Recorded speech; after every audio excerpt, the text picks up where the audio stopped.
Hello space friends, let's do a deep tactical battle breakdown about what may be the most awesome space battle in sci-fi cinema, the Battle of the Mutara Nebula from Star Trek II, The Wrath of Khan. I've already covered Khan's first surprise attack on the Enterprise in part 1, so if you haven't seen that video, I suggest you pause this one and click the link in the description below. But let's briefly review what has already happened.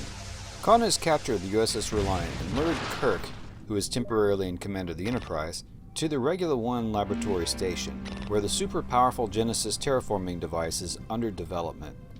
Although Khan is able to intercept and heavily damage the Enterprise, when he gloats to Kirk about taking revenge, Kirk is able to use the Starship command prefix codes to remotely command Reliant to lower the shields, and then counterattack the Reliant and cause enough damage to force Khan to withdraw.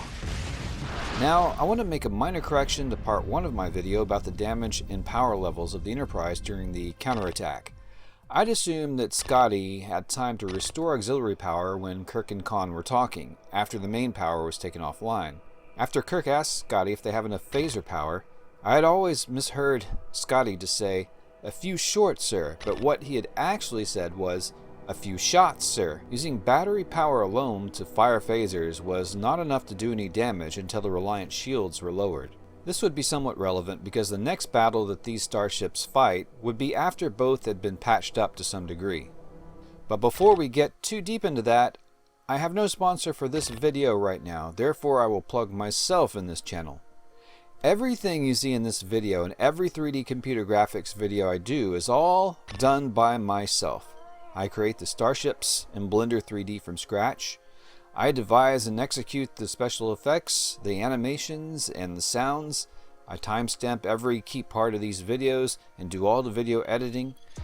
I believe some of you may believe that having some 65,000 subscribers mean I'm some successful well-to-do YouTuber that makes some money. I assure you that I'm not that, not yet anyway. If I wanted to be a video factory that just plays generic space scenes while giving my opinion, like a lot of other channels do, I could do that, but I would probably make more videos of lesser quality, and then I would be a little bit dead inside. Because I'm most happy learning how to become more and more skilled at making visually interesting and intuitive videos that I'm proud of, than just being a video production factory. So please consider leaving a super thanks comment below and donate whatever you feel comfortable with, or support the channel on patreon.com/resurrected, where I regularly post 3D assets, higher res renders, and works in progress.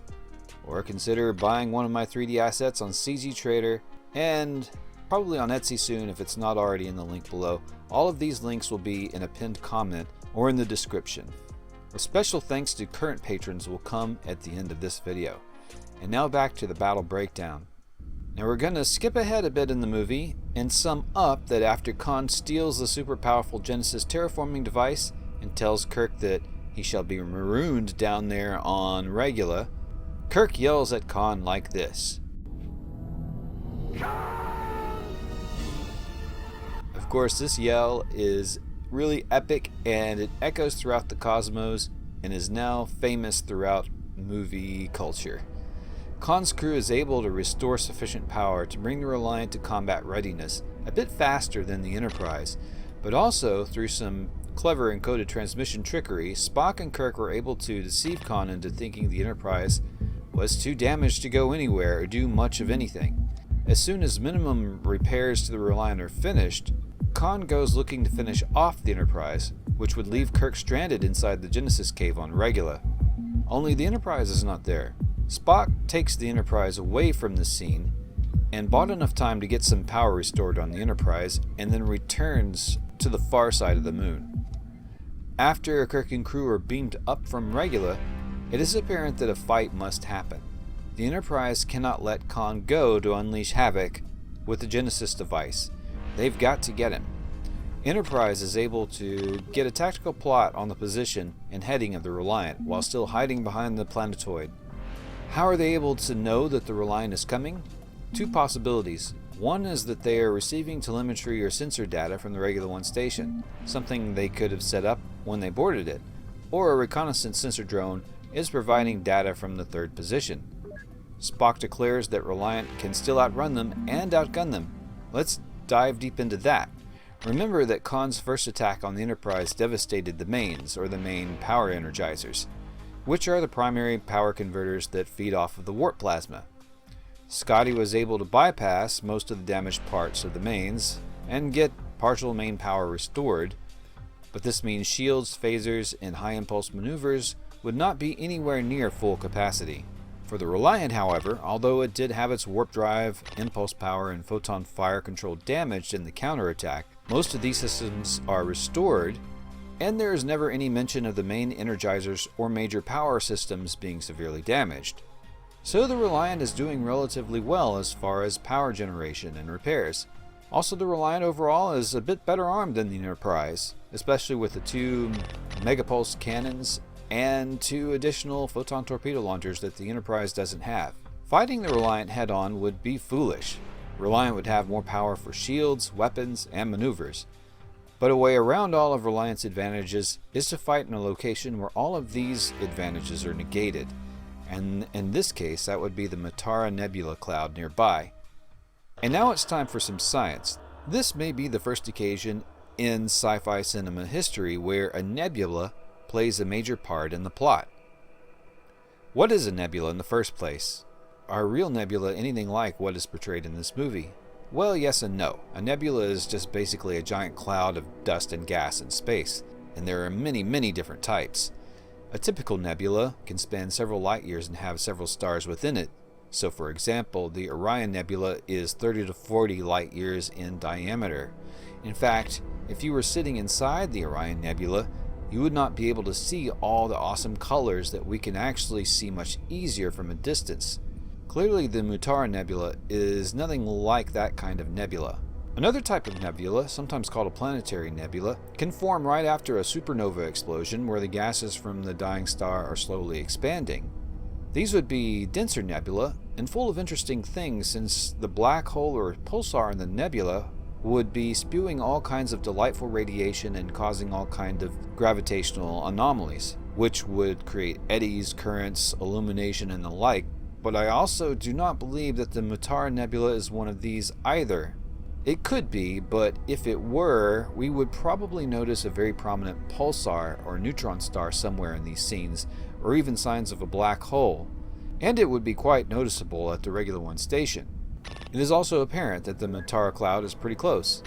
The Enterprise and the Reliant were able to reach it via impulse drive, not warp drive.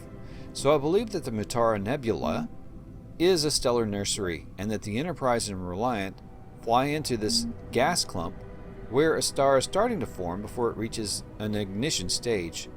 You see, you have the nebula at large, you have areas of gas that vary in density within a nebula, where some of these gas clumps are so thick they begin to form rocks, ice, planetoids, and even stars once the density gets high enough. I believe that the Mutara Nebula is one of these, where the makings of a star are starting to coalesce, perhaps a few steps before we get something like an accretion disk. Suffice it to say that this cloud has all kinds of static, winds, eddies, and vortexes within it, all of which would interfere with the field projection for shields, sensors, and weapons lock. It is, as Spock says, sauce for the goose. The odds would be even. While the Enterprise approaches the nebula, this time the crew is ready. They are on their game. In the first attack, these cadets had a hard-driven trial by fire, literally, and now they would not make the same mistake twice. And then Khan spots the Enterprise. Surprised that she is not so wounded as he was led to believe, he still relishes the challenge of taking her down. They see the Enterprise is trying to make for the nebula, and the Reliant attempts to fire a torpedo at long range. We do not see it on screen, but the torpedo misses. Why? Well, it either ran out of fuel, or what I believe is that the nebula may have already be having some effect, and the guidance system on the torpedo was confused, so therefore it misses. Now at this point I suspect Khan might not have even known that Kirk is on the Enterprise. He may think he is still stuck on Regula. Khan's number one, Joaquin, can clearly see that this is a trap and advises not following the Enterprise into the nebula. But when Kirk hails the Reliant and taunts Khan from the Enterprise, Khan seems genuinely surprised. He insults Khan's superior intellect, And this is just too much for Khan's superior ego, and he orders full impulse power. Spock then reports that they are now entering the Mutara Nebula. The reality is, in astronomical terms, the entire Regula system is probably more or less the nebula, but what I believe Spock means is that they've entered a particular layer of thick gas and dust, along with a static discharge barrier, where a newborn star is slowly coalescing into existence. From this point on, a lot of luck will factor into this battle, both good and bad. From here, this is very much like a submarine battle. The ship that detects the other while remaining undetected has an advantage. Although a clear tactical scan and plot would be impossible here, Spock still has limited sensors. This is not shown in the movie, but I believe both ships are sort of listening for anomalous energy readings that could be thrusters or the eddies left by a ship's wake in the cloud. When these anomalies are detected, the ships then move towards them to investigate and see if that's their target. Luckily, it is the Enterprise that makes the first successful detection and finds itself behind the Reliant, ready to fire. But phaser lock is inoperative. Sulu will have to target the phasers manually. While Sulu aims, a plasma eddy seems to pass near the Enterprise, and his hands slip. The phaser shot misses. The shot was so close that everyone is forced to brace themselves on the Reliant. I believe the phasers may have actually disrupted some of the gases in the cloud and created a kind of wave which shook the Reliant. Khan fires an aft torpedo blind with no real hope of hitting anything.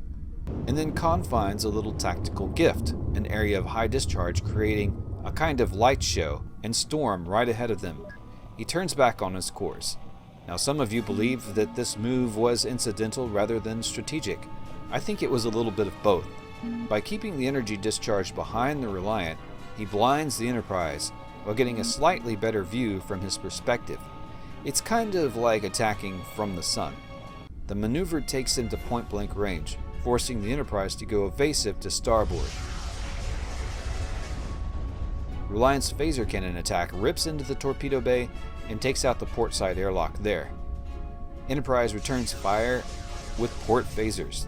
The shot lands very close to the Reliant's bridge, killing much of the bridge crew, including Khan's number 1, Joaquin. This is a devastating loss, to be sure. The Enterprise also takes critical damage because the shock from the attack probably disrupted the containment field in the warp core, which starts a major radiation leak and misaligns the dilithium crystals. Scotty has to switch to auxiliary power to keep the radiation under control and avoid even more catastrophic consequences.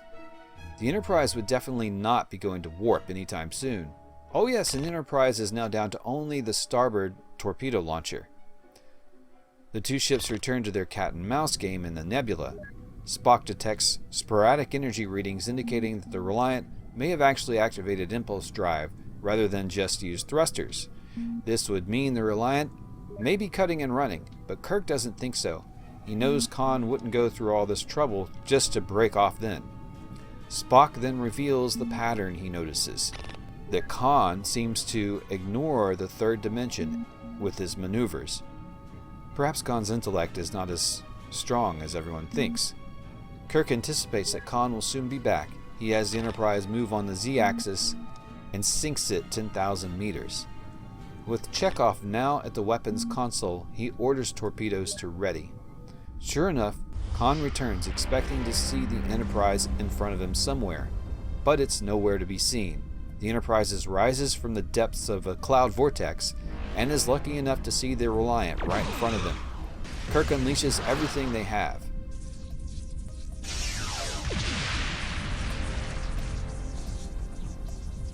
The knockout punch blasts the torpedo module, which also impacts the Reliant's bridge quite heavily, and then the rest shears off Reliant's starboard engine nacelle. This attack essentially disables the Reliant.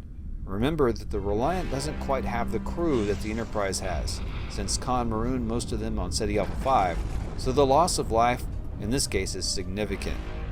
Also, the loss of the warp nacelle is not essential for maneuvering in a nebula. The blast damage likely affected other systems on the ventral part of the ship.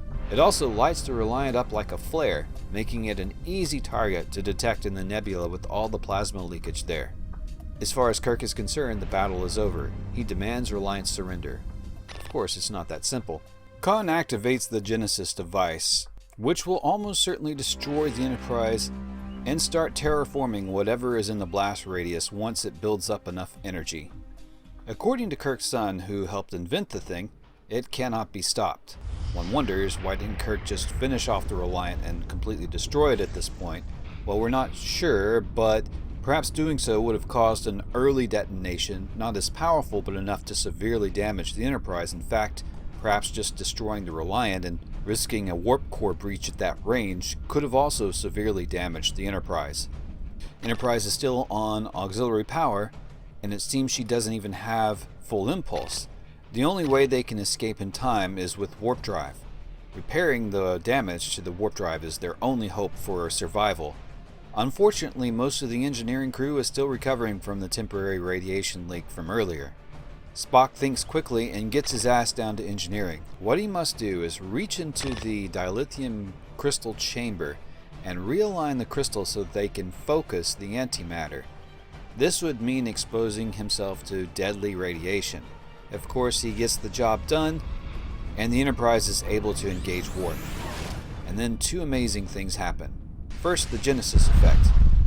It may have assembled all that matter in the Mutara cloud into a new planet. The blast may have impacted a nearby planetoid, perhaps even Regula itself, and transformed that into a habitable planet. But it also may have formed the star as well. There's never really an explanation on how the Genesis planet is formed, but feel free to posit some theories in the comment section. Also, we have the Spock death scene. And no matter how many times I see this movie, this is still a tearjerker for me every time. In many ways, although Kirk was essential to winning as well, Spock is the architect behind the victory over Khan. Spock was the one that came up with the encoded transmission to trick Khan. He had the tactical foresight to recommend the Mutara Nebula as the battleground. It is true that only Kirk could have taunted Khan into following the Enterprise into the Nebula, but to actually take Khan out, it was Spock who was able to recognize Khan's two-dimensional maneuver patterns. When you really watch this battle, and these two epic, beautiful starships having it out in the Nebula, and yes, there are only two, you begin to appreciate the quality of this now over 40 years old movie, which still more than holds up to modern day sci-fi. And one more thing, also there is the message of this movie that seems to have elegantly formed all on its own. With all the discussion in this movie about the no-win scenario, facing the onset of old age, teaching new generations that don't understand how short life is, and ultimately that how we face death is at least as important as how we face life. Could we have the grace to face death the way Spock can in the end?